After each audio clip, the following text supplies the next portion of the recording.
Si tu es solopreneur et que tu déploies de gros efforts pour communiquer sur tes offres, mais que malgré tout, tu rencontres d'énormes difficultés à trouver des clients, alors cette vidéo est pour toi. J'ai décidé de faire cette vidéo car elle me vient d'un constat et surtout d'une histoire que je vais te raconter. Une fois, j'étais au téléphone avec un prospect qui est devenu client par la suite. Donc ça se passe plutôt bien au téléphone. C'est une personne qui m'a été recommandée par une ancienne cliente. Donc la connexion se fait plus facilement. Il y a déjà une forme de confiance qui est installée. Donc l'appel se déroule bien et on arrive à la conclusion de l'appel. Et à ce moment-là, il me pose une question qui est très intéressante parce que c'est une question qui est revenue plusieurs fois dans les échanges que j'ai eus avec d'autres personnes. Donc elle me dit, voilà, pour être honnête avec vous, j'ai contacté quelqu'un d'autre qui est community manager, qui peut m'aider à développer mes réseaux sociaux. Quelle va être la différence entre quelqu'un comme vous, consultant en stratégie et en business développement, et un community manager ou un coach réseaux sociaux qui va pouvoir m'aider à développer mon audience sur les réseaux sociaux, en l'occurrence Instagram. Et à ce moment-là, moi je la connais la différence, mais c'est là que je vois que pour le prospect, c'est pas toujours très clair. Parce que des fois, il y a des coachs réseaux sociaux qui maîtrisent totalement un canal d'acquisition, que ce soit Instagram, LinkedIn, etc., qui se présentent comme des coachs business. Et donc, ça crée un peu la confusion. En fait, ils sont juste spécialistes de la plateforme en question pour te permettre de trouver des clients sur la plateforme en question. Et donc, moi, tout au long de l'appel, j'avais fait mon diagnostic et je m'étais bien rendu compte qu'il y avait une forme de confusion sur le positionnement du prospect, qu'il avait des difficultés à trouver des clients parce que lui-même ne savait pas trop ce qu'il proposait. Et donc, à ce moment-là, je réponds à la question en lui retournant une question. Est-ce que dans votre situation actuelle, il faut chercher à être visible ou à être lisible? Et de lui-même, le prospect me dit, en effet, cela n'a pas de sens de gagner en visibilité si de base, ce que je propose n'est pas lisible, n'est pas attractif et n'est pas lisible. Et donc à ce moment-là, j'ai vu que le rapport de force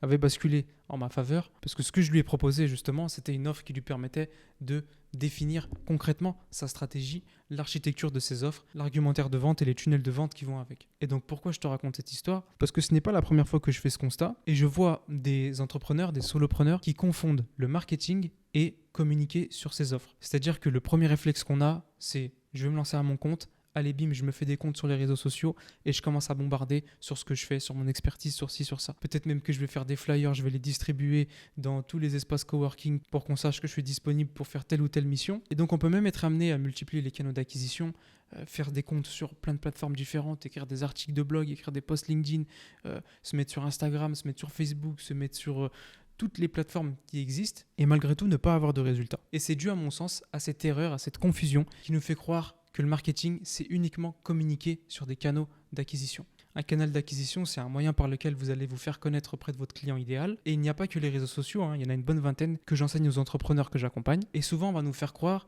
que c'est parce qu'on n'est pas sur tel canal qu'on n'a pas de résultats. Ou alors c'est parce qu'on l'utilise mal. Et marketingment parlant, c'est bon, parce que du coup, ces consultants, ces experts qui sont experts sur un canal d'acquisition en particulier, ils vont vous vendre leur canal d'acquisition comme étant la solution à tous vos problèmes. Sauf qu'à mon sens, on déplace le problème. Si tu n'es pas lisible et attractif, ça ne sert à rien de rajouter plein de canaux d'acquisition différents, plein de manières d'obtenir des clients. Le premier travail, il se fait en profondeur sur votre stratégie, sur votre positionnement, comment vous vous différenciez de vos concurrents, qui est votre client cible, quelle est l'architecture de vos offres, qu'est-ce que vous vendez, à qui, comment, pourquoi. Ça paraît simple dit comme ça, mais je vois énormément de consultants, de coachs, de formateurs ou même de prestataires de services qui ont des difficultés à être clairs et attractifs dans leur positionnement. Et c'est souvent relié au fait d'avoir peur de faire des choix. C'est pour ça que des fois, tu peux voir des solopreneurs, des freelances, des consultants qui vont accepter tout type de mission parce que techniquement, ils sont capables de les faire. Je te donne un exemple tout bête. J'ai dans mon passé aidé plusieurs profils, plusieurs personnes à intégrer de grandes écoles ou à obtenir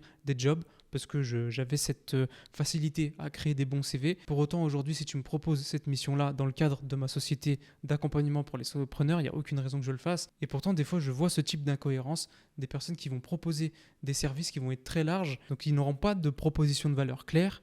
Pour t'illustrer le propos, imagine que tu sois dans un lieu public et qu'on te tende un mégaphone. Avec ce mégaphone, on va te donner la possibilité de parler pendant 10 secondes pour présenter ce que tu fais et pour trouver des clients. Aujourd'hui, je te donne le mégaphone. Qu'est-ce que tu dis dans le mégaphone en 10 secondes? Attention, il ne faut pas bégayer. Donc ici, dans ma métaphore, le mégaphone, c'est la visibilité. Et ton pitch de 10 secondes, c'est tout le travail sur la stratégie et le positionnement, sur ta lisibilité que tu auras fait en amont. Donc si tu as le mégaphone et que tu n'as pas fait le boulot, tu vas bégayer, soit tu vas marmonner un truc incompréhensible qui te ramènera personne. Et bien ça, malheureusement, c'est ce que font beaucoup de prestataires, de solopreneurs, de coachs, de consultants sur les réseaux sociaux. Et donc le message de cette vidéo que je voudrais que tu retiennes, c'est vraiment de te dire que le marketing ne se résume pas à des éléments de communication. Le marketing, c'est de la recherche et développement. C'est quelque chose que tu vas faire de manière constante, tu vas être connecté au marché, tu vas recueillir les feedbacks de ton client idéal, recueillir les évolutions, les tendances pour te positionner stratégiquement sur ton marché.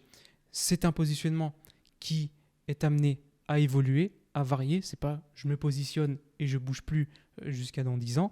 Non, il faut évoluer avec ton marché. Il faut éternellement continuer ce travail parce que tu as beau avoir un excellent produit, si tu n'arrives pas à connecter ton produit à ton audience idéale, à ton client idéal, ça restera un bon produit mais dans le placard. Donc c'est pour ça qu'aujourd'hui, si tu es solopreneur, tu es consultant, tu es prestataire de services et qu'on vient te proposer de gagner en visibilité grâce à un canal d'acquisition supplémentaire, par exemple les personnes qui créent des sites web aussi vont pouvoir te dire que pour être professionnel, il faut un site web, pour trouver des clients, il faut que tu crées un beau site web, etc.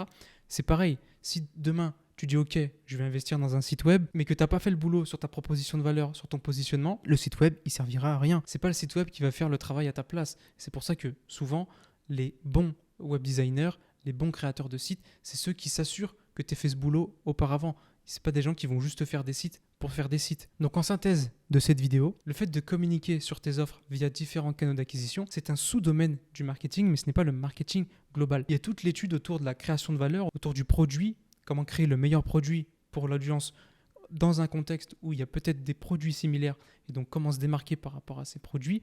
Donc comme je te disais, c'était le positionnement finalement.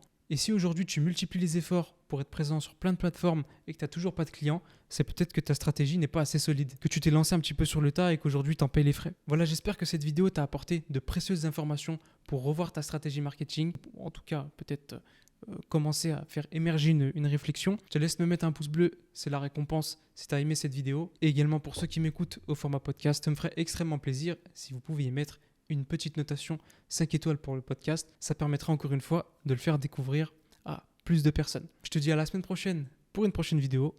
Ciao, ciao.